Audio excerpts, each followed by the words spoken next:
Hello दोस्तों, तो स्वागत है एक नए वीडियो में। और मैं अभी भी हिरोशिमा में हूँ। और ये हिरोशिमा की बॉम्बिंग जगह है। तो आज के बिल्कुल 80 साल पहले, 80 इयर्स बिफोर, आज के दिन ही 6 अगस्त को जनरल थॉमस, जो अमेरिकन चीफ ऑफ स्टाफ था, अमेरिकन अमेरिकन डिफेंस का चीफ था, उसने ऑर्डर किया था बॉम्बिंग। ठीक है। और ये बॉम्बिंग जापान पे, और ये बॉम्बिंग यूके के सहमति से हुई थी। तो because UK is close partner, allied partner of US. तो यूके के हामी भरने पे ही जनरल थॉमस ने जापान पे बॉम्बिंग के ऑर्डर दिए थे। ओके। तो या आज के बिल्कुल 80 इयर्स पहले, तो मैंने भी ये वीडियो काफ़ी पहले का बनाया हुआ है, 2 साल पहले का बनाया हुआ है, पर मेरे को आज टाइम में मिल रहा है इसको डालने का। तो ओके, चलो आगे बढ़ते हैं। तो ये जो बॉम्बिंग हुई थी हिरोशिमा के ऊपर, ये बोइंग के B-29 बॉम्बर से हुई थी। और इसके अंदर जो बॉम्बिंग वॉरहेड था, जो बम गिराया, उस बॉम का नाम था लिटिल बॉय। तो लिटिल बॉय, एक्चुअली 2 टाइप्स के बॉम्ब अमेरिका ने बनाए थे उस टाइम। तो एक था लिटिल बॉय, एक था फैट मैन। तो जो बॉम्ब गिराया था हिरोशिमा पे, वो लिटिल बॉय था। और उसका वेट था 64 kg। और जो उसके अंदर आर्म्स एंड एमुनिशन थे, जो यूरेनियम थी, बिल्कुल ही 100% प्योर एनरिच्ड की हुई, वो 15 किलोटॉन्स की थी। ओके। तो 6 अगस्त को, आज के 80 इयर्स पहले, हिरोशिमा पे बॉम्बिंग हुई थी। और इंस्टेंट 1,50,000 पीपल डाइड। तो 1,50,000 लोग मर गए। ठीक है। तो ये हिरोशिमा पे हुई थी। तो हिरोशिमा पे बॉम्बिंग हुई थी 6 को। और आज के 3 दिन के बाद, यानी 9 अगस्त को, बॉम्बिंग हुई थी नागासाकी पे। ओके। जो नागासाकी पे बॉम्बिंग हुई थी, वो भी हुई थी बोइंग B-29 बॉम्बर से। वो अमेरिका से आए थे। ठीक है। और वो जो बॉम्ब था, उसका नाम था फैट मैन। ओके। तो फैट मैन ने नागासाकी के ऊपर बॉम्बिंग किया था। फैट मैन का जो वेट था, वो ओनली 6 kg वेट था। बट जो उसकी डेटोनेशन का पावर था, वो सेम ही था। तो little boy and fat man, दोनों का जो पावर था, वो ऑलमोस्ट सेम ही था। ओके। तो नागासाकी पे जो बॉम्ब गिराया था, वो ओनली 6 kg का था। और जो हिरोशिमा पे बॉम्ब गिराया था, वो 64 kg का था। जो हिरोशिमा वाला बॉम्ब था, वो थोड़ा सा लेस पावरफुल था। ओके। लेस पावरफुल था, ओनली 15 किलोटॉन्स का था। ओके। और नागासाकी में जो बॉम्ब गिराया था, वो थोड़ा ज़्यादा पावरफुल था। हिरोशिमा में ज़्यादा लोग मर गए, ऑलमोस्ट 1.50 लाख लोग मर गए, 1.5 लाख लोग मर गए इंस्टेंट। बिकॉज हिरोशिमा, आपने मेरे वीडियोज में देखा होगा, ये एक फ्लैट सिटी है। ओके। ये फ्लैट सिटी है, इसलिए बहुत ज़्यादा लोग मर गए। बट एक्चुअली जो नागासाकी में कम लोग मरे थे। नागासाकी में अप्रॉक्सीमेटली 75,000 80,000 लोग मरे थे। क्यों? क्योंकि वो एक हिल एरिया में है। नागासाकी एक हिल एरिया में है, तो उसके वजह से नागासाकी में कम लोग मरे थे। मैंने नागासाकी विजिट नहीं किया। सॉरी, मैं से अब आई कांट स्पीक। ओके। मैं से आवाज़ नहीं आ रही। ठीक है। मैं बहुत सैड हूँ। ठीक है। अंदर से पता नहीं। ठीक है। ओके। अभी मैं जस्ट मैंने विजिट किया हिरोशिमा। और हिरोशिमा के बाद फिर मैं क्योटो और ओसाका चला गया। तो वो आगे आने वाले वीडियो में आप लोग देखोगे। ओके।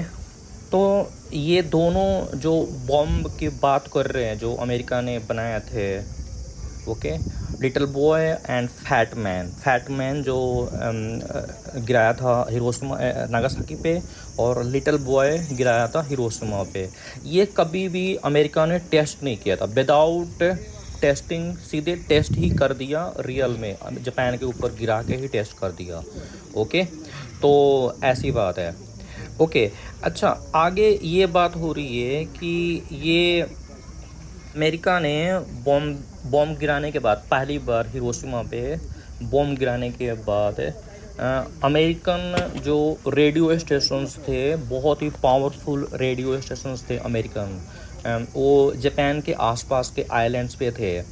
तो उन रेडियो स्टेशन से अमेरिका ने जापान के ऊपर वो रेडियो ब्रॉडकास्ट लगे करने। पहले तो रेडियो ही चलता था, टीवी भी तो था नहीं, तो रेडियो ब्रॉडकास्ट लगे करने और जापानीज़ को लगे डराने कि मतलब अगर हमने जो बॉम्ब गिराया हिरोशिमा में, इतनी प्रॉब्लम हुई, इतना विनाश हुआ, तो अगर आप लोग वर्ल्ड वॉर स्टॉप नहीं करते हमारे शर्तों पे, अमेरिका के शर्तों पे, जो अमेरिका चाहता है वैसे नहीं करते, तो पूरी की पूरी जापान में हम यू नो हर जगह बम गिराएंगे और बहुत ज़्यादा प्रॉब्लम होगी। ठीक है, तो ये वाला बात American radio stations every 15 minute, every 15 minute पे वो ये ब्रॉडकास्ट करते थे जापान के एरिया में। ठीक है, और ये वाला जो रेडियो ब्रॉडकास्ट है, ये जो जापान के जितने भी रेडियो स्टेशंस थे अपने, उन्होंने भी इसको सुना और फिर ये भी अपनी जनता को बताया। पहले तो वो जो जापानीज रेडियो स्टेशंस थे, वो सिर्फ यही अपने जनता को बताते थे कि हम लोग वॉर में जीत रहे हैं, है ना, हम लोग अमेरिका को हरा रहे हैं, इस तरह के बातें चलती थी। वो तो चलती है क्योंकि उनके स्टेट में मीडिया तो ऐसे है। पर जब अमेरिका की बॉम्बिंग हुई हिरोशिमा में, और फिर वो हर एक 15 मिनट में तो इतने सारे लोग हैं, लाइन लगा के खड़े हैं फ्लावर देने के लिए, पीस करने के लिए।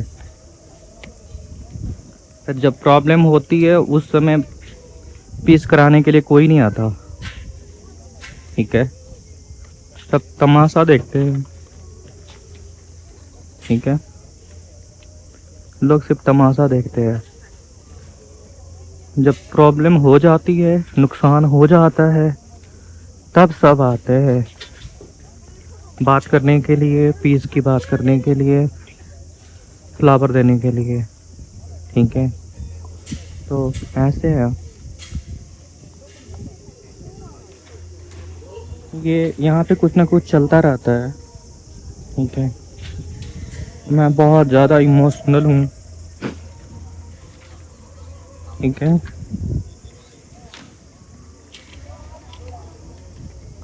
इन चीज़ों के बारे में मैंने बचपन से पढ़ा है। ठीक है,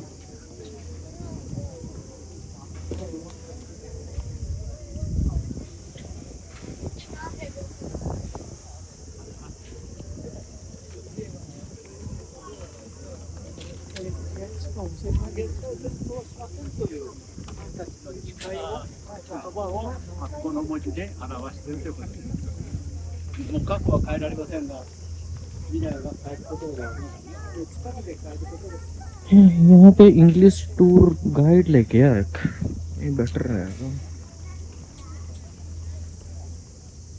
छोड़ो यार, यहाँ से निकलने का मन कर रहा है मेरा, यहाँ पे रहने का मन नहीं कर रहा। ठीक है, ये रेडियो ब्रॉडकास्ट लगे करने, तो फिर जापानीज रेडियो स्टेशंस ने इसको पिक किया, और फिर ये धीरे धीरे सेम डे या अगले दिन तक गवर्नमेंट के तक पहुंची ये बात, और फिर इसके ऊपर हुआ। पर फिर भी अमेरिका माना नहीं, और 3 डेज के बाद उसने नागासाकी पे बॉम्ब गिरा ही दिया। ठीक है, तो ये ऐसे हुआ। तो जब नागासाकी पे बॉम्ब गिर गया तो फिर क्या हुआ, फिर तो सब कुछ बंद हो गया, है ना, जापान ने भी अपनी डिफीट मान ली। ठीक है, पर मैं यहाँ पे एक बात हाईलाइट करना चाहता हूँ, और ये मैं अपने बड़े ही दिल से बोल रहा हूँ और ये पार्क बना हुआ रिस्पॉन्सिबिलिटी है। से बोल रहा हूँ कि जापानीज लोगों के सैक्रिफाइस की वजह से ही वर्ल्ड वॉर रुका था। ठीक है, अगर जापान के ऊपर ये बॉम्ब नहीं गिरता तो ये वर्ल्ड वॉर कभी ख़त्म नहीं होने वाला था। ठीक है, बट जापान के ठीक है, ऊपर पीस की बात बॉम्ब हो रही गिरा, है। लोग डरे, पूरे ठीक है। वर्ल्ड के लोग डर गए। ठीक है, उनको विनाश का पता लग गया, तो फिर हर किसी ने बैक ऑफ कर लिया। फिर जर्मनी ने भी अपनी डिफीट मान ली, और कंट्रीज़ ने भी अपनी डिफीट मान ली, और फिर वो समझौता हो गया। ओके, जापान का झंडा तो है। हमेशा याद रखना कि जापानीज लोगों के वजह से ही आज वर्ल्ड में शांति है। ओके, और जापानीज लोग जो ऑलमोस्ट 2.5 से 3 लाख लोग जो मरे थे, उन्हीं के सेक्रीफाइस के वजह से आज आज तक शांति है। ठीक है, और हम लोग अभी भी ये न्यूक्लियर वॉर को देख के और समझते हैं। ठीक है ना, और उससे डरते भी है। ठीक है, तो मेरी संवेदना हमेशा जापानीज लोगों के साथ में रहेगी। ये सारा area UNESCO world heritage site है ये, और ए डोम बिल्डिंग है यहाँ पे। तो एटम बॉम्ब यहीं पे गिरा था एक्चुअली। ठीक है, ये जो एरिया है ये एक सेंटर पॉइंट है, ये एक सेंटर पॉइंट है पूरे हिरोशिमा का। बॉम्बिंग से पहले भी ये यहीं से मेजर करते थे कि हिरोशिमा में कहीं भी जाना है वो कितना डिस्टेंस है, तो ये एक सेंटर पॉइंट है। हर रोज़ यहाँ पे 8:15 पे मॉर्निंग में 8:15 यहाँ पे एक मोमेंट ऑफ साइलेंस रखते हैं, और पूरा दिन मैंने देखा है यहाँ पे कुछ ना कुछ प्रेयर्स और म्यूजिक, कुछ ना कुछ पूरे दिन होता है यहाँ पे। बट मॉर्निंग में 8:15 पे यहाँ पे लोग मोमेंट ऑफ साइलेंस रखते हैं। तो ये सारे ना न्यूज़ के कटिंग्स हैं अराउंड द वर्ल्ड, क्योंकि ये एक बहुत बड़ी खबर थी कि हिरोशिमा के ऊपर बॉम्ब गिराया अमेरिका ने। तो एवरी कंट्री के जो न्यूज़पेपर्स थे उन्होंने जो भी आर्टिकल पब्लिश किए थे, तो उसके न्यूज़ कटिंग्स यहाँ पे लगाए गए हैं, और लोग आते हैं देखते हैं। तो मैं भी इसको देख रहा हूँ, आप लोग देखो ध्यान से। तो वापस आते हैं उस स्टोरी पे कि क्या हुआ था, कैसे हुआ था। तो जो भी मैंने रिसर्च किया है तो मैं बताने की कोशिश कर रहा हूँ। ठीक है, तो ये एक जंग थी वर्ल्ड वॉर 2 की।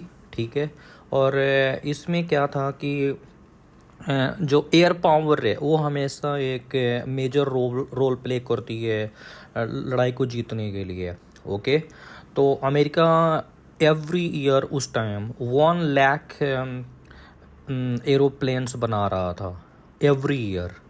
ओके, और जापान के पास ओनली लास्ट तक 70,000 एयरप्लेन्स ही थे जो फाइटर एयरप्लेन्स थे।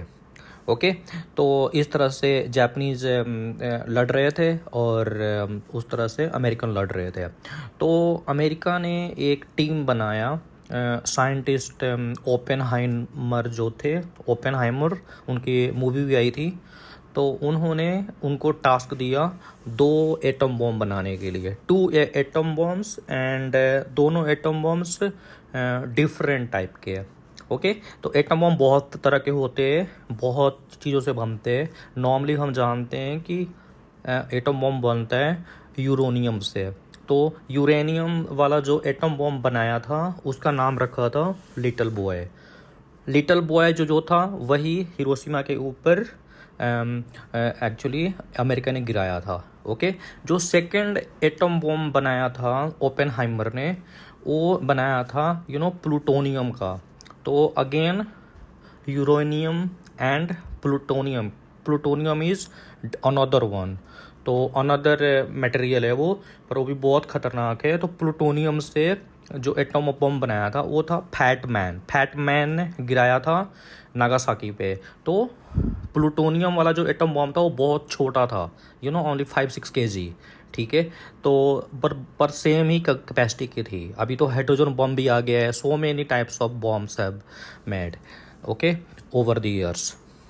जो कर्नल पॉल टिबेट्स थे उनका नाम था कर्नल पॉल टिबेट्स। उन्होंने ही एटम बॉम्ब गिराया था हिरोशिमा के ऊपर, लिटिल बॉय। ओके, तो पहले से जब उधर ओपेनहाइमर बॉम्ब बना रहे थे और कर्नल पॉल टिबेट्स की टीम ये प्रैक्टिस कर रहे थे कि how to drop the bomb. तो इन बंदों ने क्या किया था कि प्रैक्टिस करते करते मतलब डॉमी बॉम्ब से जहाज से अपनी ड्रॉप कर रहे थे, नीचे गिरा रहे थे, अमेरिका में प्रैक्टिस कर रहे थे। तो 50 टाइप के 50 अटैम्प्ट्स इन्होंने प्रैक्टिस किए थे बॉम्ब गिराने के, 50। ओके, अच्छा, और आगे बढ़ते हैं। तो एक और टीम थी जो ये प्लानिंग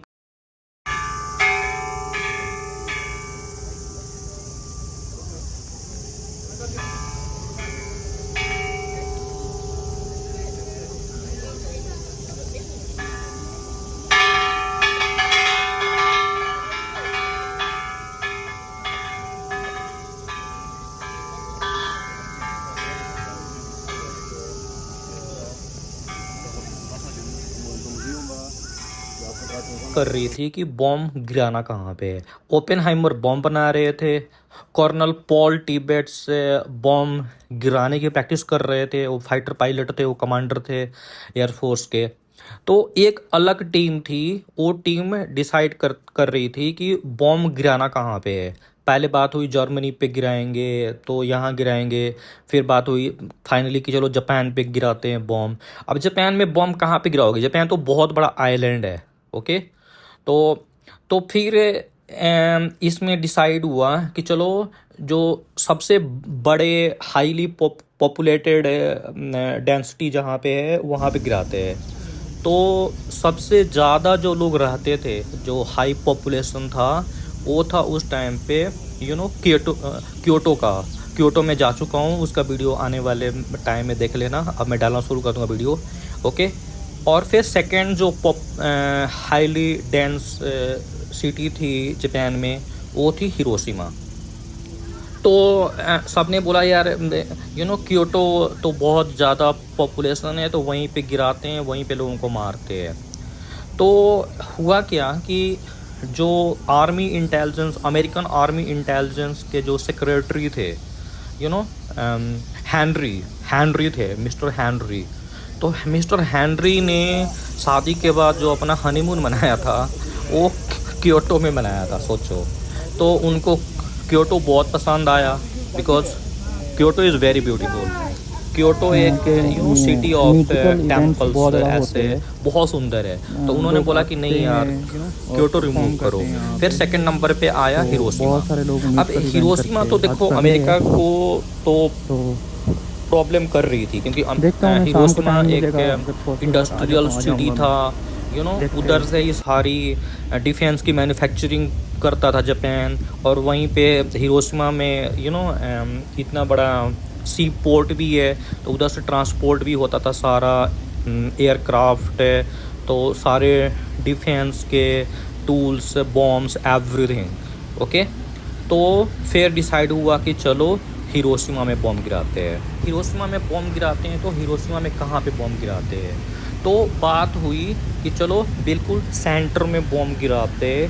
तो ये बिल्कुल एक सेंटर पॉइंट था, ठीक है। हिरोशिमा गए, यहाँ पे बॉम्ब गिराएंगे तो बहुत ज़्यादा विनाश होगा, क्योंकि सेंटर में गिरा रहे हैं। अब सेंटर में एग्जैक्टली कहाँ पे गिराना है? ओके, तो एक्चुअली यहीं पे एक हिरोशिमा कैसल है, हिरोशिमा कैसल था।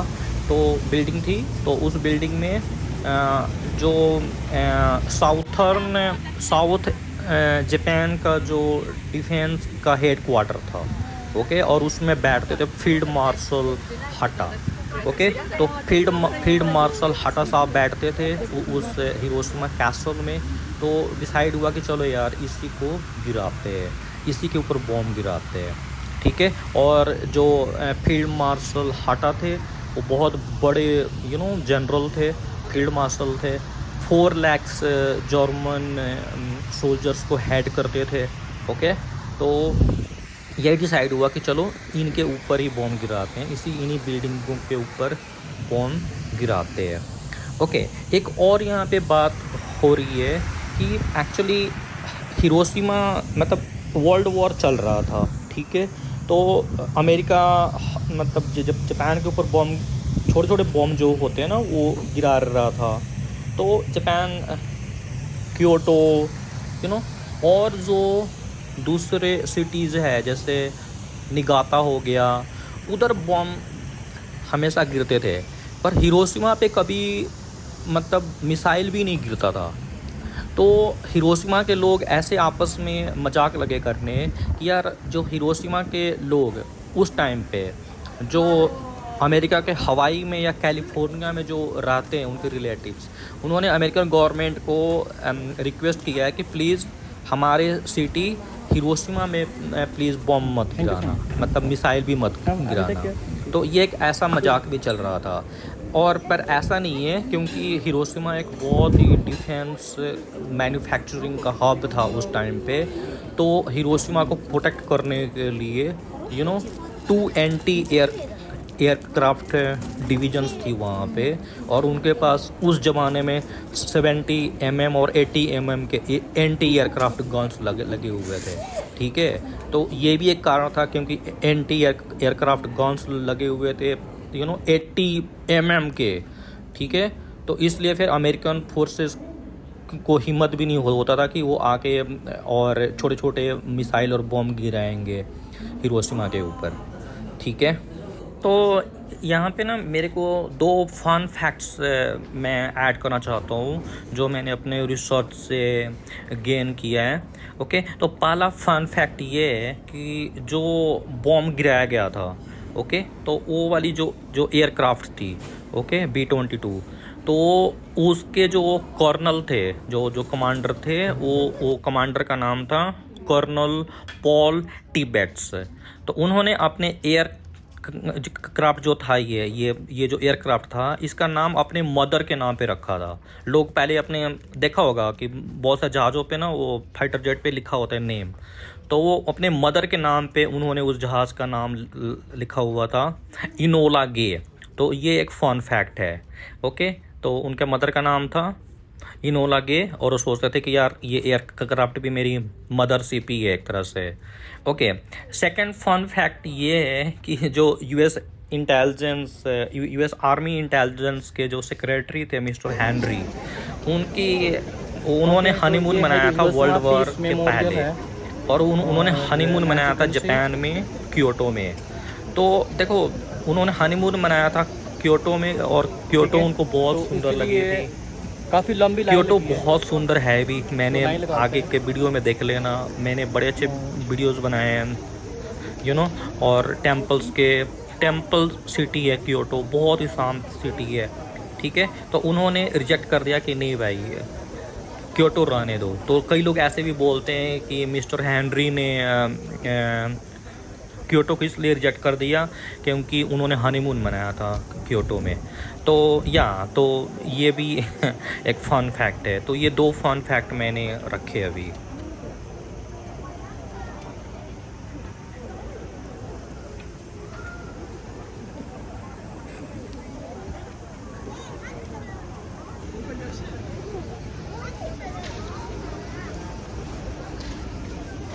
चलते हैं हम भी।